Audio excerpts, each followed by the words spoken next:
Hi friends, எல்லோரும் எப்படி இருக்கீங்க? நல்லா இருப்பீங்க நம்புறேன். நானும் நல்லா இருக்கேன். நம்ம தோட்டமும் நல்லா இருக்குது. இது தாங்க எங்கள் பாட்டியோடைய முருங்கை மரம். முருங்கை மரத்து மேலே ஏறி பேய் ஒன்று ஆடுதுன்னு சொல்லி கேள்விப்பட்டிருப்பீங்க. ஸோ அதே மாதிரி நான் என்ன பண்ணேன் அப்படின்னா, முருங்கை மரத்துக்கு மேலே ஏறி பேய் மாதிரி நல்லா ஆடி எல்லா முருங்கைக்காவையும் கீழே தள்ளி விட்டாச்சு. இதில் இருக்கக்கூடிய அவ்வளோ முருங்கைக்காவையும் நம்ம ஆட்டைய போட போகிறோம். அதன் பின்னாடி பார்த்திங்கன்னா கொஞ்சம் முருங்கை கீரையுமே வந்து நம்ம எடுத்துக்க போகிறோம்.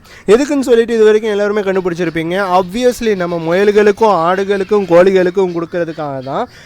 இப்போ பார்த்தீங்கன்னா என் பையன்கிட்ட வந்து கொஞ்சம் முருங்கைக்காவை எடுத்து கொண்டு போய் வீட்டில் கொடுப்பா அப்படின்னு சொன்னேன். அவன் வந்து கொடுக்க முடியாது அப்படின்னு சொல்லிட்டான். அதுக்கப்புறம் நான் தான் இப்போ ஒவ்வொரு முருங்கைக்காவாக பொறுக்கி எல்லாத்தையும் தனித்தனியாக எடுத்து வச்சுக்கிட்டு இந்த முருங்கைக்கீரையோட ஒரு கொப்பையும் வந்து உடச்சிக்கிட்டோம். ஸோ இந்த முருங்கைக்கீரையை வந்து இன்றைக்கி சமையலுக்கும் யூஸ் பண்ணிக்கலாம், நம்ம கோழிகளுக்கும் யூஸ் பண்ணிக்கலாம்னு சொல்லிட்டு தனித்தனியாக எடுத்து வச்சுருக்கேங்க.